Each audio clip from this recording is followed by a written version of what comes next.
Hola, ¿qué tal? Muy bienvenidos a Resumen Parlamentario. Estamos en vivo desde el recinto en refacción de la Cámara Alta. Hola Mariano, ¿cómo estás? Hola Sofía, ¿cómo estás? Como bien decís, el recinto está en refacción. El PRIE, que es el Plan Rector de Modificaciones Edilicias del Parlamento, llegó al recinto, lo cual no va a impedir que se desarrolle una sesión ordinaria en el Senado de la Nación a partir de las 13:30, 14 horas, con un temario bastante amplio. Bastante amplio. Uno de los temas que se van a desarrollar es la creación del Sistema Nacional para la Gestión Integral de Riesgos. Este es un proyecto de la senadora Sigrid Kunat, representante de la provincia de Entre Ríos, proyecto que sufrió modificaciones por parte del Poder Ejecutivo Nacional. Otro de los temas es la Oficina de Presupuesto del Congreso. Este proyecto lo va a presentar el senador Juan Manuel Abal Medina, titular de la Comisión de Presupuesto y Hacienda de la Cámara Alta.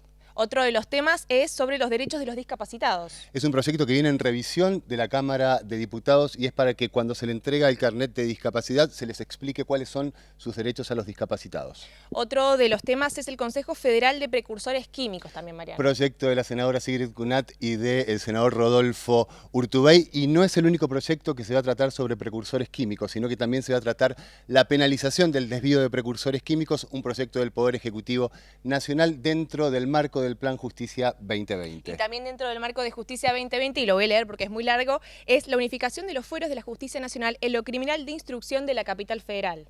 Exactamente, y el fortalecimiento de distintos tribunales orales. Tenemos que hablar del tema quizás central, Sí. o el tema con que quizás va a arrancar la sesión y que tiene que ver con los pliegos del director y de la subdirectora de la AFI, de la Agencia Federal de Inteligencia. Así es, de Gustavo Rivas y Silvia Magdalani. Exactamente, hubo novedades ayer en reunión parlamentaria. La oposición pidió que alguien con un alto cargo en el Ejecutivo Nacional salga a avalar estos pliegos. La audiencia, que fue el 3 de agosto en la Comisión de Acuerdos, no fue fácil y hubo duras críticas para los postulantes a ocupar tanto la dirección como la subdirección de la AFI. Pero bueno, una sesión muy larga puede llegar a ser. Con muchos temas para el día de hoy. Con muchos temas, mínimo hasta las 9 de la noche. Está trabajando también la Cámara de Diputados. También. Ya nos vamos a meter con eso, pero vamos a comenzar a hablar de lo que sucedió ayer en el Senado de la Nación con visitas internacionales. Estuvo Peter Crossbow, gobernador de Australia, y también estuvo Ban Ki-moon, representante de la ONU, que se está despidiendo de su periodo. Estuvimos con la presidenta de la Cámara Alta, Gabriela Michetti, quien nos decía lo siguiente. Un día de visitas internacionales en el Senado de la Nación. Le quiero preguntar primero por su reunión con el secretario general de la ONU, Ban Ki-moon. Bueno, fue una reunión, la verdad que muy importante y para mí diría que con mucha significación, porque no son personas que anden visitando el país todo el tiempo, son personas que además tienen una agenda internacional muy intensiva. Además, justo terminando su gestión, después de varios años de estar a cargo de las Naciones Unidas, con todo lo que ese organismo significa para el mundo, ¿no? Con esto de tener un organismo que nos permite ver cómo los países pueden ponerse de acuerdo en tratar de que las relaciones internacionales se vayan orientando hacia el mismo lugar, en términos de paz, en términos de cuidado del medio ambiente, en términos de desarrollo sustentable, de justicia social, como la llamamos los argentinos. Me parece que en ese punto es muy importante la experiencia que él nos transmite, ¿no? Entonces, fue una buena reunión. Lo primero que me preguntó fue cómo este nuevo gobierno tenía pensado encarar la relación de su plan de gobierno con los objetivos del milenio, que por supuesto son objetivos que justamente todas las naciones se han puesto y que apuntan a una integración sobre todo de los ciudadanos y las ciudadanas que están en condiciones de mayor vulnerabilidad o por ahí en situación de discriminación o de invisibilización, y tratar de que se puedan integrar a la comunidad y al resto de la población con total naturalidad y con total desarrollo de su vida, de su proyecto de vida. Bueno, conversamos de eso. Le dijimos y le contamos que nosotros tenemos el Observatorio de Derechos Humanos del Senado y que justamente la ex senadora Norma Morandini, a cargo de ese observatorio, lo que está tratando es de ir viendo cómo cada organismo del Estado, sobre todo los que están más ligados con los temas de los objetivos del milenio, van avanzando en esa agenda. Así que bueno, estuvo contento con que hubiera dentro del Senado alguien que se estuviera ocupando o un equipo que se estuviera ocupando específicamente de eso. También hubo visitas por parte de Australia, estuvo Peter Cosgrove, gobernador general de la Mancomunidad de Australia. ¿Cómo fue esa reunión? Bueno, es una reunión también especial porque nosotros pensamos que Australia es un país que tiene muchas cosas para enseñarnos. La primera, su proyecto político, su último proyecto político que en realidad ha generado, o su último proyecto que generó cambios, quiero decir, en la política y el sistema político económico de Australia, produjo 20 años de crecimiento sin ninguna caída, o sea, permanente crecimiento en Australia. Entonces, bueno, yo le expresé que muchas veces cuando tomamos decisiones y pensamos alternativas para las políticas públicas que tenemos que desarrollar, siempre miramos ese modelo, porque es un modelo que puede enseñarnos mucho, dado que Australia es un país que además tiene mucha conexión con la Argentina desde su geografía, desde su producción, de su tipo de producción, tiene minería, tiene agroindustria, digamos, es muy similar. De hecho, él dijo que había 3 países en el mundo que nos parecíamos mucho y que él creía que la Argentina tenía todavía un potencial muy importante para desarrollar, para estar como más similar a estos otros 2, que es Canadá y Australia, digamos, ¿no? Entonces, Canadá, Argentina y Australia sabemos que son países que podrían estar más o menos con el mismo PBI per cápita, con el mismo nivel de bienestar. Y bueno, la verdad que eso es lo que nosotros tenemos como, ¿no? Como, ¿cómo podría decir? Como modelos que podemos llegar a mirar con más detenimiento. Así que fue buena la reunión. Yo le transmití también que voy a ir a Australia en estos viajes que estamos haciendo para buscar capitales, para buscar inversiones, para buscar financiamiento a las inversiones. Así como nos fue tan bien en Japón y nos fue tan bien en Corea, pensamos que ese viaje a Australia y Nueva Zelanda también va a ser un viaje exitoso. Como mencionamos anteriormente, uno de los temas de la sesión de hoy tiene que ver con el tratamiento de los pliegos de nombramiento de Gustavo Rivas y Silvia Magdalani como director y subdirectora de la Agencia Federal de Inteligencia, y te presentamos sus perfiles. A dar comienzo a la reunión de la Comisión de Acuerdos. La Comisión de Acuerdos del Senado, presidida por el senador salteño Rodolfo Urtubey, aprobó el dictamen para habilitar el tratamiento de los pliegos del actual director de la Agencia Federal de Inteligencias, Gustavo Rivas, y de su subdirectora, Silvia Magdalani. Según consta en los pliegos enviados por el Poder Ejecutivo al Senado, Gustavo Héctor Arribas es abogado y escribano público graduado en la Universidad de Buenos Aires, título que ejerció entre febrero de 1990 y enero del 2007. También fue intermediario de la Asociación de Fútbol Argentino y agente de jugadores con licencia para representar deportistas y clubes. En el pliego no se mencionan actividades en el sector público ni antecedentes relacionados con el cargo de director de la AFI. También, según el pliego enviado desde el Ejecutivo, Silvia Magdalani fue interventora y gerenta en obras sociales durante la década de los 90, diputada nacional entre el 2009 y 2013 y legisladora de la Ciudad de Buenos Aires con mandato hasta 2017, a cual renunció para asumir como segunda de Rivas. No posee títulos de grado, pero declaró haber realizado cursos en seguridad en la Escuela Nacional de Inteligencia. Durante la reunión de comisión, los senadores cuestionaron la falta de antecedentes de los candidatos en el área de inteligencia y sus situaciones judiciales. Los antecedentes en la inteligencia, específicamente yo no he tenido antecedentes en inteligencia, es público y notorio, no los tengo. Creo entender que el presidente también piensa que yo tengo la capacidad de desarrollar un buen trabajo ante la agencia. Ese es el punto. La confianza no significa ser solo amigo.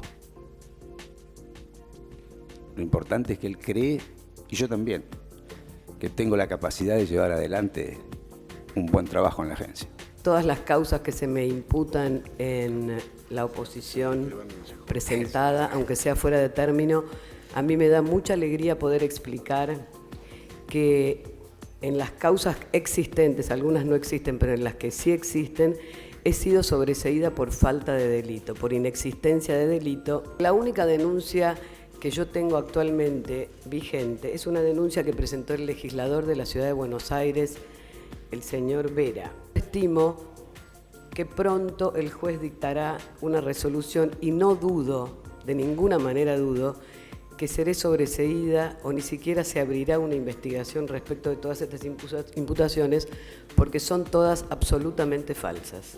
Otro punto sobre el que llamaron la atención fue la utilización de fondos reservados por parte de la agencia. Si parte del personal o la gran parte del personal no era de carácter reservado, los fondos no tenían por qué ser reservados, podían ser públicos. Como para nosotros eso es un error, los fondos tienen que ser reservados. La ley dice que todos los fondos aplicados para hacer inteligencia deben ser reservados. Más allá de que la partida sea pública. Durante su presentación, Arribas habló sobre sus objetivos de gestión como director de la AFI. Entre otros, mencionó la lucha contra el lavado de dinero, el narcotráfico y el terrorismo fundamentalista, la modernización de la AFI y la implementación de un plan de capacitación del personal.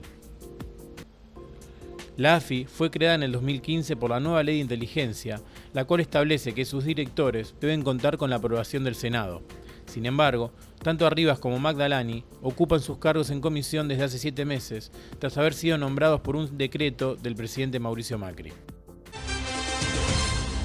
Estos nombramientos en la AFI no fue el único decreto del Poder Ejecutivo Nacional. Recordemos que a principio de año y a partir de un DNU del Ejecutivo Nacional, DNU que ya es ley porque fue tratada en la Comisión de Trámite Legislativo, el sistema de escuchas pasó del Ministerio Público Fiscal a la Corte Suprema de Justicia de la Nación. Vamos a cambiar de tema y vamos a seguir desarrollando lo que sucedió el día de ayer, martes, en un plenario de las Comisiones de Infraestructura y Asuntos Administrativos, donde se comenzó a debatir un proyecto enviado por el Poder Ejecutivo Nacional que crea una nueva manera de contratación entre la Administración Pública Nacional y los entes privados. Estuvimos con los presidentes de ambas comisiones, Alfredo Martínez, representante de la provincia de Santa Cruz, y Carlos Espínola, representante de la provincia de Corrientes. Hoy ha sido un balance, yo creo, muy positivo, independientemente de las objeciones, que me parece lo natural y para eso son estos debates. Realmente se ha comenzado con gente del Estado Nacional, que son los que habían traído la propuesta para analizarla, pero también con aquellos que han tenido algunas experiencias, como la gente que vino desde el Perú, la gente del CAF, por ejemplo, que tienen una experiencia ya de varios años, y también la participación de la gente de la Unión Obrera de la Construcción, con su representante Gerardo Martínez. O sea, creo que ha sido muy bueno el comienzo de este diálogo, lo vamos a continuar el próximo jueves, y luego, bueno, veremos qué necesidad tenemos de poder seguir ampliando.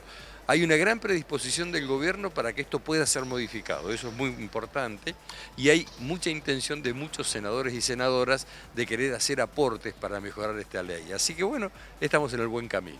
En el tema de las pymes es un tema que realmente no te inhabilita la generación de las UTEs.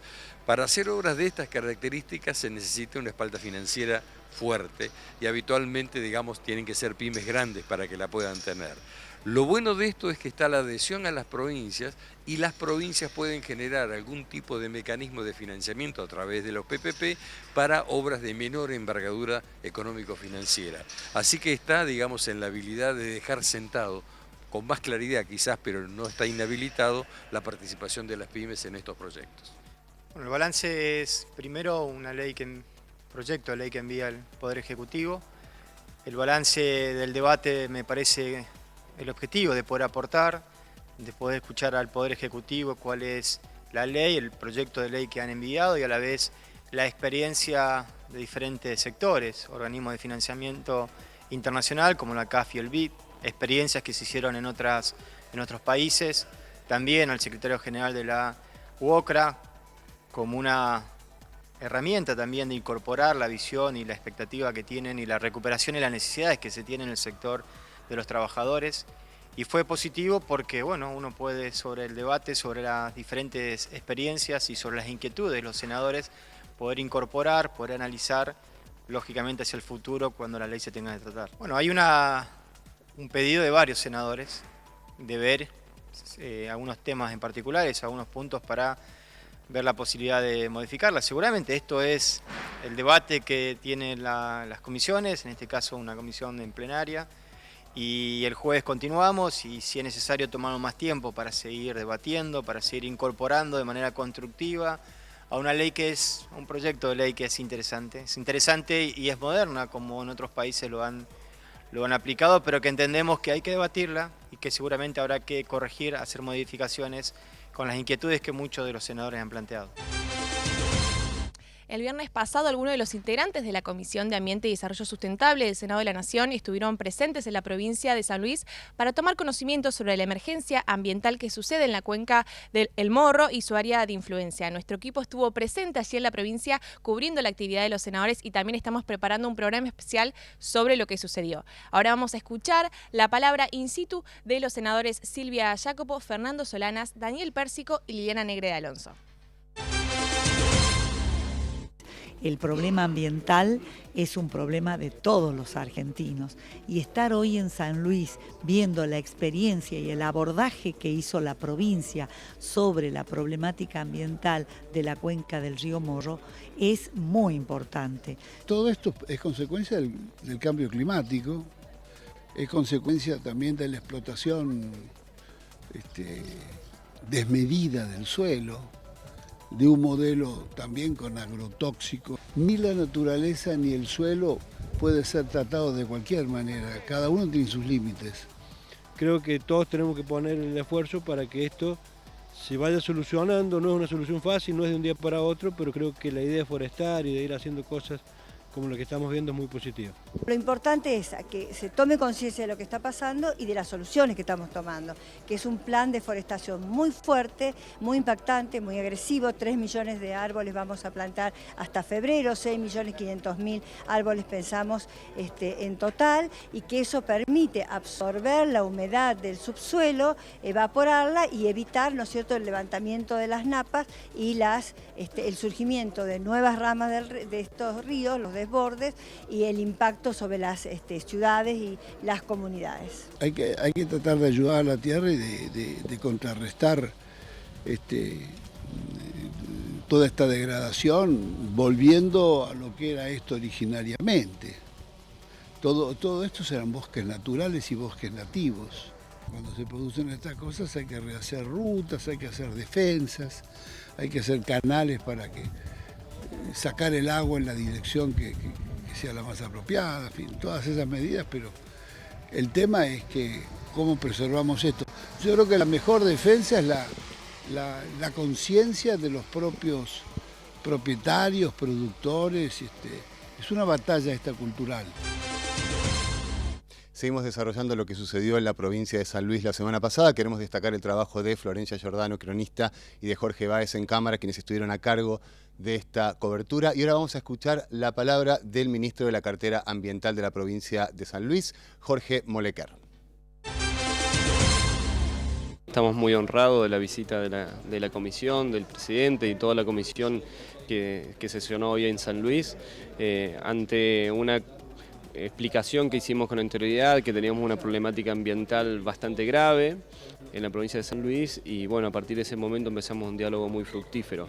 El problema que tenemos en la cuenca del Morro es un desbalance hídrico muy notorio, o sea, tenemos mayor entrada de agua que salida.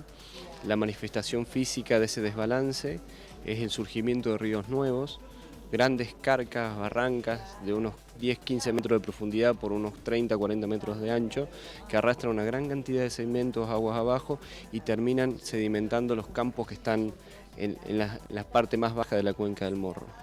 Esa problemática surge y se ha agravado últimamente claramente por un cambio en el uso del suelo. La cuenca del Morro era un espacio de 370.000 hectáreas que con anterioridad tenía aproximadamente unas 150.000 hectáreas de bosque nativo y en la actualidad solo tiene 60.000. Esa gran deforestación, esa gran eliminación de pasturas naturales se transfirió a la producción agraria. Aquí trabajamos en conjunto con la Comisión Científico-Tecnológica que tiene San Luis, universidades, INTA, entre todos logramos consensuar un diagnóstico y en base a eso esquemar algunas posibles soluciones, y entendimos que era necesario establecer una legislación particular por la cuenca del Morro y sancionar una ley de emergencia ambiental. Trabajamos sobre 3 cuestiones que nosotros claramente entendemos que van a facilitar muchísimo la solución de esta problemática. En primer lugar, una mayor protección de los bosques nativos existentes. No podemos permitir que se desforeste ni un árbol de la cuenca del Morro. En segundo lugar, entendemos que tiene que haber un plan de manejo de suelo sustentable. Y en tercer lugar, creemos que es fundamental el tema de la forestación. Entonces, no solamente el gobierno de la provincia de San Luis encaró un plan muy ambicioso de forestación, sino también es fundamental que los productores agropecuarios lo hagan. Ahí veíamos un poco lo que sucedió en la provincia de San Luis y ahora es momento de hacer una breve pausa. A la vuelta vamos a comenzar a hablar de dos proyectos que por lo menos se van a tratar durante todo el mes de agosto y que tienen que ver con la ley del arrepentido y la ley de extinción de dominio. Pausa y ya volvemos.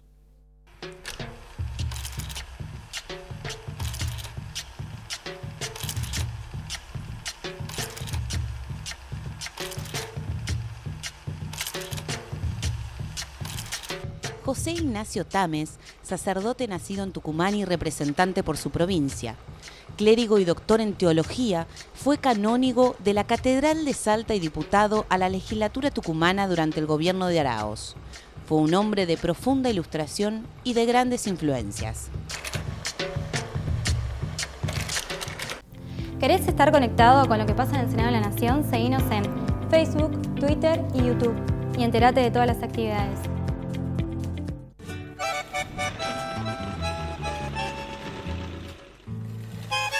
Doña María Gertrudis nació en Salta el 9 de abril del año 1780. Contrajo matrimonio en 1799 con el patriota Juan José Fernández Cornejo.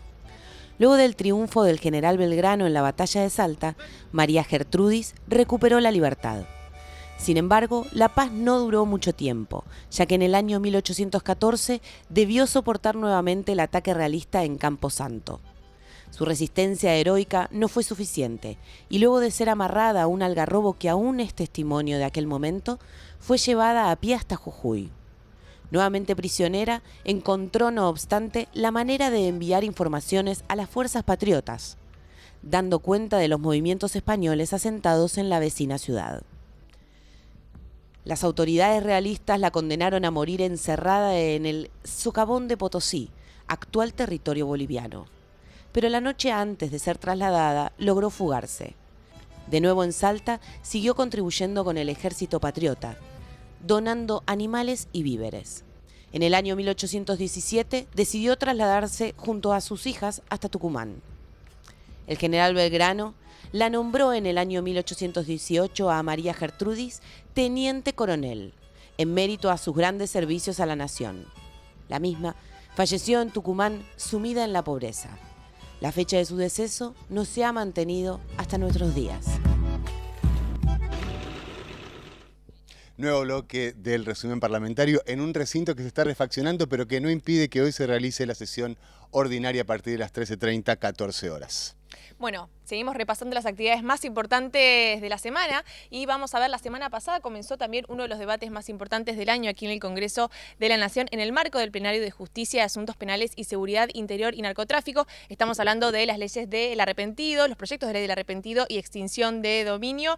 Vamos a ver ahora la intervención del ministro de Justicia y Derechos Humanos, Germán Garabano, que fue uno de los encargados de presentar este proyecto en el primer día del plenario.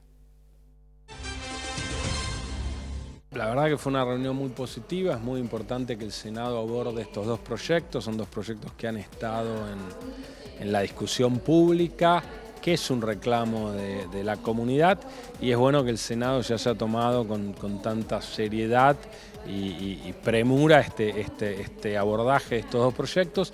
La verdad que son dos herramientas muy valiosas, son dos temas que también tienen sus controversias, tenemos que saber que no son soluciones mágicas, pero sí son herramientas valiosas para poder combatir la criminalidad organizada y sobre todo recuperar los bienes producto del delito. Y lo que es muy importante es tratar de generar un mecanismo para que rápidamente los bienes que se secuestran, los bienes que se detectan, que son objeto de crimen, de criminalidad organizada, que puedan pasar rápidamente al Estado para que puedan ser vendidos y se pueda transformar eso en escuelas, en hospitales, en definitiva en autopistas, en cosas que la gente necesita. Se trata de dos proyectos de ley que realmente, como bien señalaba el senador Pichetto, tienen que ver con una lógica de sistema de justicia acusatorio, donde investigan los fiscales, distinto al que nosotros estamos acostumbrados a utilizar, y creemos que ahí hay toda una serie de cuestiones técnicas que es muy importante que el Senado las aborde con mucha precisión y pueda generar mecanismos que sean realmente compatibles y útiles para los jueces y los fiscales. Mi sensación es que el Senado, por la nutrida agenda además de expertos y demás que tiene previstas, se va a tomar al menos el mes de agosto, lo adelantó el senador Pichetto, y nosotros creemos que probablemente el Senado efectúe algunos cambios. Hay algunas cuestiones muy puntuales, además técnicas, que hay que ajustar en el proyecto, con lo cual probablemente el Senado haga algunos cambios y finalmente sea la Cámara de Diputados la que le dé la aprobación definitiva al proyecto. Seguimos analizando todo lo que tiene que ver con estos proyectos que forman parte del Plan Justicia 2020 y que fueron presentados por el ministro de Justicia, Germán Garabano, y por la ministra de Seguridad, Patricia Bullrich. Hay que recordar que en el año 2014 el Senado de la Nación, sancionó por unanimidad un proyecto de extinción de dominio que fue consensuado por todos los partidos políticos que formaban la Cámara Alta en ese momento, y que ese proyecto perdió estado parlamentario en la Cámara de Diputados. Ahora hay un nuevo proyecto en cuanto a la extinción de dominio presentado por el Poder Ejecutivo Nacional, y nos da detalles la ministra de Seguridad, Patricia Bullrich. Bueno, nosotros como Ministerio de Seguridad venimos al Senado a presentar nuestra posición, a explicar la importancia del proyecto de extinción de dominio y arrepentido, que ya en muchos casos existe, no existe en el caso de corrupción, en los delitos de corrupción. Venimos a explicar la importancia, porque en el delito del narcotráfico, en el problema del narcotráfico, en el problema de la trata, lo más importante no es el delito en sí, sino el objeto del delito, que es el dinero.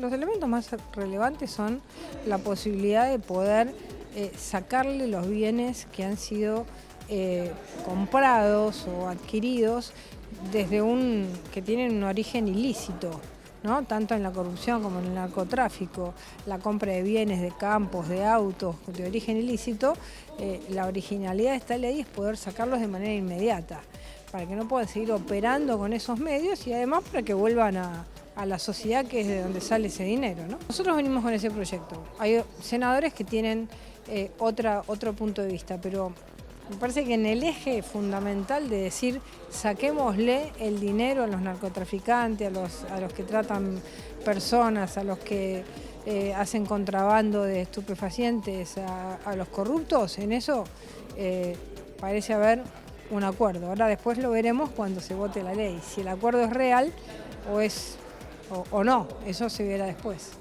¿Piensa que acá en el Senado se van a proponer modificaciones y se va a estirar la aprobación? Bueno, por lo que se planteó, evidentemente sí, va a haber discusión. En lo que va de este año legislativo, el Senado de la Nación aprobó todos los proyectos que llegaron a la Cámara Alta en revisión de la de diputados sin hacer modificaciones. En el caso del proyecto de ley del arrepentido y extinción de dominio, el Senado va a introducir modificaciones. Vamos a escuchar ahora la palabra de quien presidió la reunión conjunta, el senador Pedro Guastavino. Lo primero que hay que decir es que nosotros hemos cumplido con un acuerdo que tuvimos entre los presidentes de las dos comisiones, como también así con los presidentes de los distintos bloques, de darle a estos dos proyectos de ley que vienen con media sanción un tratamiento serio, responsable, y tomarnos el tiempo para analizar, porque si bien todos coincidimos de que es necesario en la lucha contra el crimen organizado y los crímenes complejos y los delitos complejos, otorgarle a la justicia herramientas para poder combatirlo con éxito, creemos que estas leyes deben ser analizadas profundamente para que realmente cumplan con el rol por las cuales fueron enviadas al Congreso, ¿no? Que no sean atacadas por se viola la Constitución, porque se violan garantías constitucionales, porque hay ataques a la presunción de inocencia, y una serie de cuestiones que acá quedaron en evidencia por la cantidad importante de expertos que vinieron a darnos su opinión, que formularon críticas importantes a la redacción de las dos leyes, ¿no? Por lo tanto, ¿cómo sigue?, preguntaban ustedes. Bueno, nos vamos a dar la tarea. Seguramente hay intenciones que la semana que viene, que lo tenemos que definir por estas horas, convocar a algunos jueces en lo civil y comercial, porque hoy en esta jornada se habló del tema la cuestión de dividir en el caso de la extinción de dominio, separar la cuestión penal y con la cuestión civil, y que generó también algunas dudas. También queremos la opinión de algún juez o algunos jueces civiles y comerciales y algunos expertos en la materia, ¿no? E iremos analizándolo. Calculo que nos estamos planteando a fin de mes poder llevar al recinto un dictamen de ambos proyectos, que naturalmente todo indica que va a tener modificaciones. Han quedado en estas 3 jornadas muchos aspectos claramente identificados, que es necesario analizarlos profundamente, con mucha seriedad. Insisto en esto, las leyes estas tienen que tener una técnica legislativa y una redacción tal de que efectivamente no puedan ser atacadas el día de mañana y que cumplan obviamente con el rol por las cuales las queremos sancionar. Ahí escuchábamos la palabra del senador por la provincia de Entre Ríos y titular de la Comisión de Justicia y Asuntos Penales, Pedro Guastavino. Les tengo que contar que ayer en la puerta del Senado, la puerta de Hipólito Yrigoyen, se hicieron presentes las Madres del Dolor para que un proyecto del senador Guastavino no pierda estado parlamentario. Es un proyecto que tiene que ver con sanciones o con aumentar las penas a quien mate con un auto. Ahora sí, como les anticipábamos, es un miércoles de muchísimo trabajo legislativo, no solamente en la Cámara Alta, sino también en la Cámara de Diputados. Tomamos contacto con la Cámara de Diputados. ¿Qué está sucediendo? A ver, el Frente Renovador y el Frente para la Victoria convocaron en el día de hoy a 2 sesiones especiales para tratar el tema de las tarifas. Esta propuesta también es apoyada por el bloque justicialista. ¿Qué sucedió? Se logró el quórum necesario. Entonces, el interbloque Cambiemos, utilizando muy debidamente y apropiadamente el reglamento, hizo bajar a todos sus legisladores para que no se puedan conseguir los 2/3 de los votos necesarios para poder tratar cualquiera de estos 2 proyectos sobre tablas. Así que esto es lo que está sucediendo en la Cámara de Diputados y lo que viene sucediendo en el Congreso con el tema de las tarifas. Si bien se viene hablando en los distintos medios de comunicación hace aproximadamente 1 mes y medio, 2. Esto es tema desde marzo en el Congreso de la Nación. Tenemos que recordar cuando estuvo el jefe de gabinete Marcos Peña dando su informe de gestión en el Senado, que tanto senadores de la oposición como del bloque, del interbloque Cambiemos, le expresaron su preocupación por el tema tarifario, y es un tema que se está tratando todos los días en el Senado, en las distintas comisiones, y seguramente es un tema que no va a quedar fuera de la sesión del día de hoy. Seguramente algún comentario se va a hacer. Vamos a cambiar de tema, vamos a volver al tratamiento de los proyectos de la ley del arrepentido y de la ley de extinción de dominio, y vamos a escuchar ahora la opinión del presidente provisional del Senado, Federico Pinedo, y del titular de la Comisión de Presupuesto y Hacienda, Juan Manuel Abal Medina, quien hoy va a ser miembro informante en cuanto al proyecto de la creación de la Oficina de Presupuesto del Congreso. Hay 3 audiencias públicas, 3 días seguidos, para analizar 2 proyectos en el que trabajaron todos los partidos en la Cámara de Diputados y el Poder Ejecutivo también. Uno se llama la Ley de Arrepentido. La Ley de Arrepentido es una ley que permite al fiscal que acusa a una persona que cometió un delito, permite que proponga reducirle la pena si colabora con el juez en esclarecer el hecho y lograr que se imputen a otras personas que han participado en la comisión del delito. En otras palabras, se le da un premio al que colabora eficientemente en la resolución del delito en los casos de delitos de crimen organizado o de corrupción. Este es uno de los proyectos.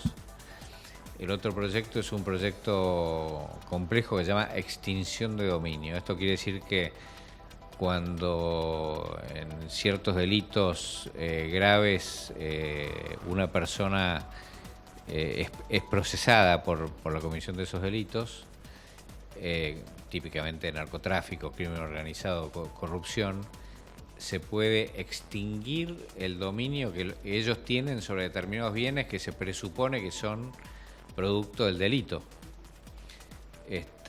Si un narcotraficante se compró una casa, cuando se inicia el proceso de juzgamiento del narcotraficante, el Estado se puede quedar con la casa del narcotraficante si considera el juez que es parte del botín del delincuente, digamos, ¿no? Son dos temas importantes, por lo que hemos escuchado. Yo no soy experto en la temática, no soy abogado ni especialista, pero cuando uno escucha a los colegas, no solo de mi partido, sino de los otros bloques, entiende que los proyectos vienen con bastantes problemas en términos de técnica legislativa y algunos incluso en términos de constitucionalidad posible, algunas cuestiones. Así que yo creo que vamos a escuchar a los especialistas y si va a requerir un trabajo fuerte, un trabajo profundo para que estos proyectos puedan salir correctamente como corresponde. El debate sobre estas dos leyes se va a realizar en el Senado de la Nación durante todo el mes de agosto, tiempo en el cual se van a introducir distintas modificaciones. Ahora te vamos a presentar las intervenciones de la titular de la Oficina Anticorrupción, Laura Alonso, y el enlace legislativo con el Ministerio Público Fiscal, Félix Kraus. Es importante que estemos discutiendo hoy acá la incorporación de la figura del arrepentido para los delitos contra la administración pública, que era un tema que todos sabíamos que estaba el Congreso en deuda, que la sociedad se preguntaba por qué, si en narcotráfico, para terrorismo, para trata de personas, para secuestro extorsivo, se contempla la figura del arrepentido en la legislación, no existía en el caso de los delitos contra la administración. Así que haya una media sanción de la Cámara de Diputados al respecto y que este Senado lo esté discutiendo con la voluntad de dar una aprobación o a la media sanción o en todo caso incorporar alguna modificación, pero no para entorpecer, sino para que efectivamente esta sea una figura que se incorpore, me parece que es importante y que de alguna forma es una respuesta que el Congreso argentino le está dando a una demanda de la sociedad. Me parece que este Congreso efectivamente está quizás en mucha sintonía con una demanda patente de la sociedad que quiere saber qué pasó, a dónde están sus dineros, por qué no llegaron las rutas, por qué no están los hospitales ni las escuelas, y quiere recuperar todo ese dinero que le corresponde y quiere ver que se destinen a rutas, a hospitales, a viviendas y escuelas. Entonces, además de ser un fenómeno global de la corrupción y estar absolutamente interrelacionado con la criminalidad organizada, no está de más que diga que luchar contra la corrupción es luchar contra la pobreza. Y un país que decide mayoritariamente, o no mayoritariamente, sino como consenso general, establecerse como meta la pobreza cero, debe también establecerse como meta la corrupción cero, el narcotráfico cero, el terrorismo cero. Por eso tenemos que tratar de incorporar nuevas herramientas, que como se dijo acá y lo dijo el ministro, no son mágicas, son simplemente nuevas herramientas que los fiscales y los jueces van a tener que utilizar cuando corresponda utilizarlas.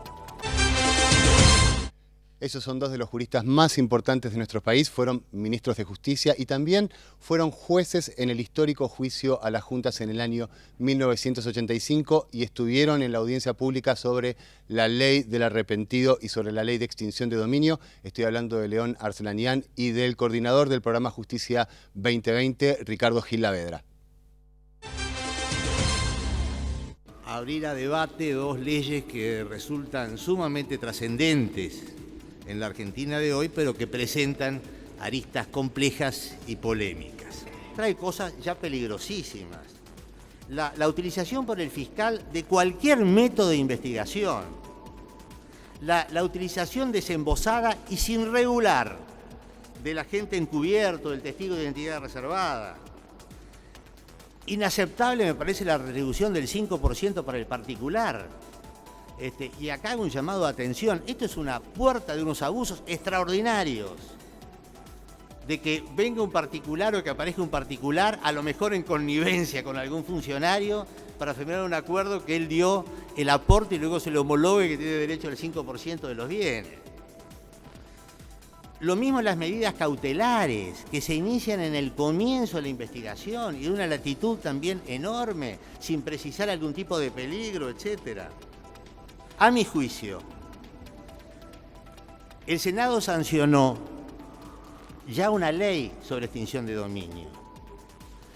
Una ley, creo que el proyecto original es del senador Giustiniani, pero que salió con consenso de todos los bloques, que recoge los lineamientos modernos respecto de una acción autónoma, separada de la penal, pero se detiene en el punto fundamental. Solo se extiende el dominio cuando no se puede juzgar. A mí me parece que el proyecto que dio sanción el Senado y que luego no fue tratado por diputados resulta muy superior a este y es una base importante para poder trabajarlo. Me parece técnicamente muy superior e incluso responde también a muchos de los lineamientos de una legislación moderna. La ley trae beneficios escarcelatorios, que es una receta peligrosa, porque conceder tal tipo de beneficio a quien firma el acuerdo y se manifiesta como arrepentido, da lugar a que incluso en libertad, salvo que se trate de los dos únicos supuestos que acá se han mencionado, donde se hace pertinente la libertad durante el proceso, peligro de fuga y de destrucción de prueba, pero ese sujeto que formaba y forma todavía seguramente parte de una organización criminal con solidaridades internas, bien puede en libertad ser funcional a las necesidades de algunos de las otras personas que están siendo enjuiciadas con él y que no se arrepintieron. Entonces, a mí me parece que yo creo que de ninguna manera beneficios de naturaleza procesal deberían estar asociados a manifestaciones de un arrepentido. Ahí veíamos a Leonard Lanial. Les comentamos que en la Cámara de Diputados se han tomado un cuarto intermedio de 5 minutos. Les vamos a estar informando si la sesión se realiza o si se cae la sesión. Eso en pocos minutos. ¿Y ahora con qué seguimos? Ahora es momento de hacer una pequeña pausa, pero en el próximo bloque seguimos recorriendo las actividades más destacadas de la Cámara Alta. Si querés estar conectado minuto a minuto con toda la actividad de la Cámara Alta, seguinos en Twitter, @Senado Argentina.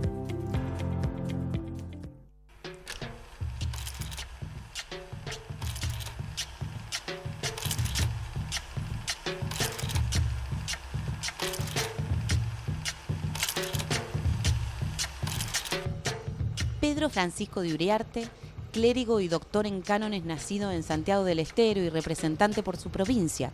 En el año 1811 fue designado diputado a la Junta. Se interesó por la instrucción pública y por la difusión de bibliotecas populares. Representó a su provincia en el año 1819 como constituyente en el Congreso Nacional.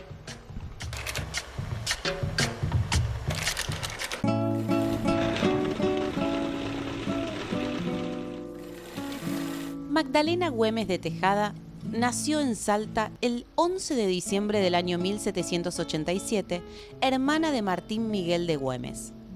Con tan solo 16 años, en el año 1803, contrae matrimonio con don Román Tejada, perteneciente a una antigua familia de Salta. Su acción en favor de la causa patriota se inició poco después de la Revolución de Mayo, cuando convirtió su casa en taller de confección de uniformes para los soldados. En el año 1815, Macacha realizó ingentes esfuerzos y gestiones para lograr la firma del Pacto de los Cerillos, luego de la delicada situación surgida entre el general Güemes y las fuerzas de Buenos Aires que respondían al general Rondó. Tras el fallecimiento de su hermano, doña Magdalena Güemes siguió participando de los sucesos políticos de la región con la audacia que la caracterizaba. Intervino en la denominada Revolución de las Mujeres, que, con el apoyo militar de Pablo Latorre, derrocaron al gobernador José Antonio Fernández Cornejo y propusieron como sucesor a José Ignacio de Gorriti. Su historia fue de gran lucha y fue una mujer muy querida y respetada por el pueblo, debido a su valentía y a su generosidad con los más necesitados. Macacha falleció en junio del año 1866 a los 90 años de edad.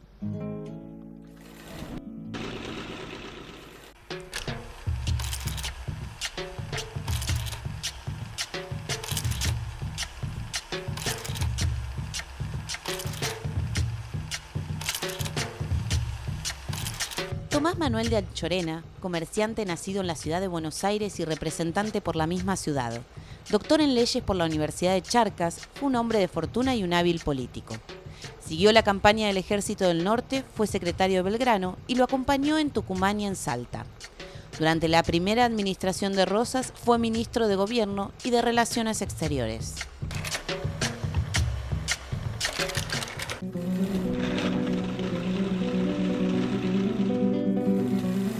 María Loreto Sánchez Peón de Frías nació en Salta el 3 de enero del año 1777, en el seno de una familia de prósperos comerciantes provenientes de Asturias, España. Fue una de las más sutiles y audaces espías de la causa patriótica, pues vestida de vendedora de pan ingresaba a los cuarteles de Jujuy a la hora de pasar lista para comprobar la cantidad de soldados realistas.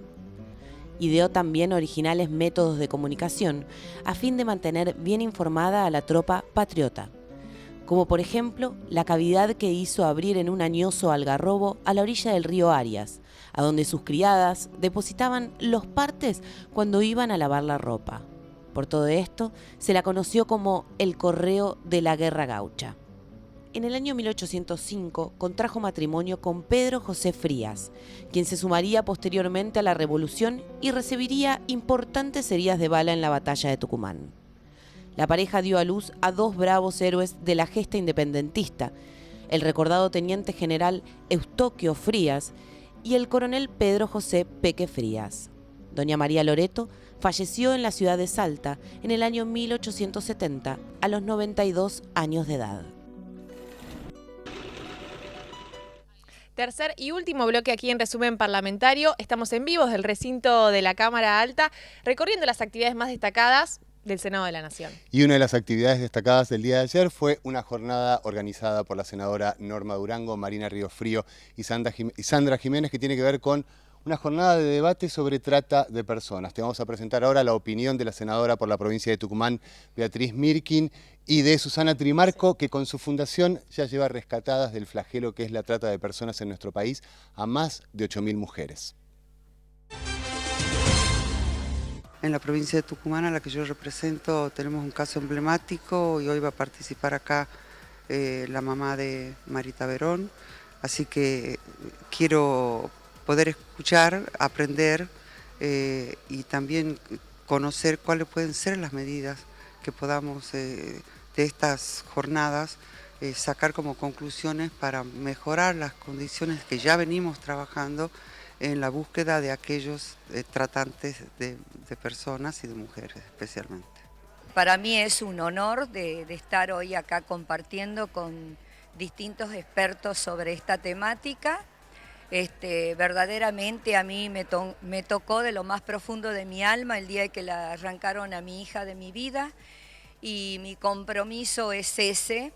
Yo desde el año 2002 no paré de trabajar y luchar y buscar la Marita, y en ese camino largo que hice, que recorrí, tomé mucha experiencia, rescaté muchísimas víctimas, y desde ahí nació la fundación que lleva el nombre de mi hija, que es Fundación María de los Ángeles. Es la única fundación en el país que da asistencia integral a la víctima de trata de personas. Nosotros tenemos 3 pilares fundamentales, que es el departamento jurídico, social y psicológico, que de la cual la Fundación trabaja muy seriamente y firmemente, porque si vos a las víctimas de trata de personas, una vez rescatadas, no las acompañar, no las apoyar, no le da esa contención que necesita, vuelve a caer en lo mismo. Además, es presionada todos los días de su vida por los mismos tratantes que hacen eso para volverlas a capturar, ¿no? Les pido por favor a todos que nos unamos entre todos, que no permitamos que estos delincuentes sigan destruyendo familias.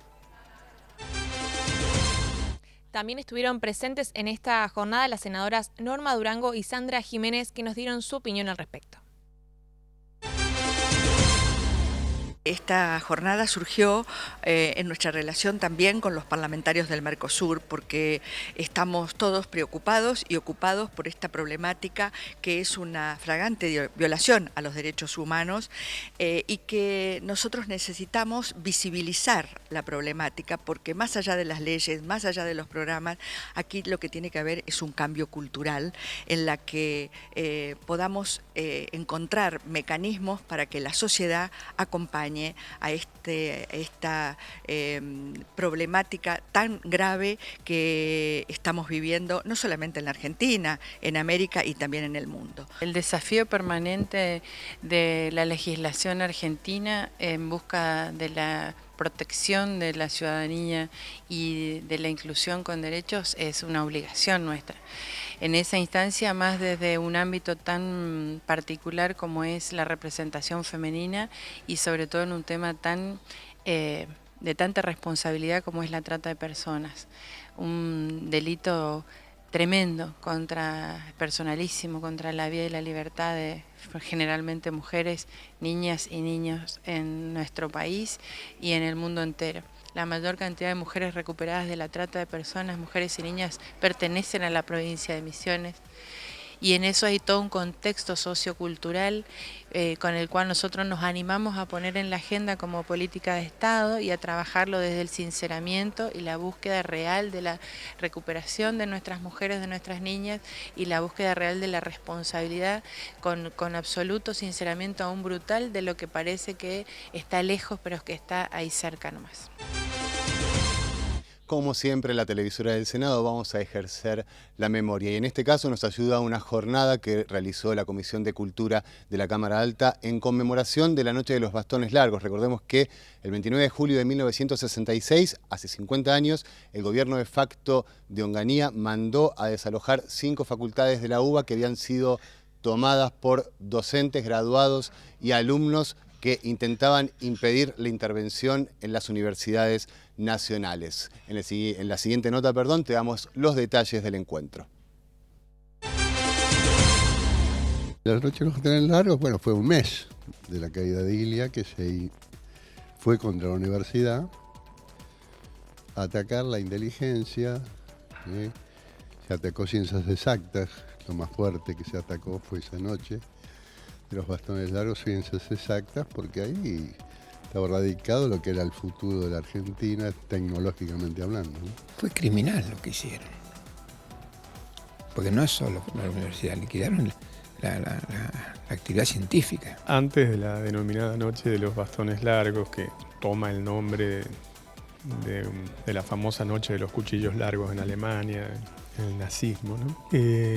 La educación argentina tenía una enorme pujanza y florecimiento. Recuperar la educación argentina fue extremadamente difícil y aún hoy no se ha recuperado. Se inició un proceso de decadencia muy pronunciado que se arrastra al día de la fecha. Creo sinceramente que más que el problema de don Arturo, presidente arbitrariamente destituido, creo que fue el problema de lo que en ese entonces éramos unos 27 millones de argentinos, que algunos conscientes y otros inconscientemente posibilitaron ese hecho y otros que tal vez no encontramos la forma de defenderlo o de respaldarlo y esa oportunidad se perdió. Y yo creo que va a ser muy difícil que se vuelva a tener una chance en ese sentido. Lo más importante es que este hecho histórico se active en la memoria de la gente, porque se ha activado porque ha habido muchos documentales por el aniversario, por una serie de cosas, pero hay que activar las memorias porque si no te quedan pedazos de la historia que no están hilvanados, entonces no la entendés. Si la historia no la entendés hilvanada, es muy difícil que puedas construir nuevos hilvanes para el futuro, ¿no? Es decir, me parece que la memoria se debe activar y que bueno, los historiadores tenemos esa premisa y esa obligación de hacer recordar incluso aquello que la gente no quiere recordar.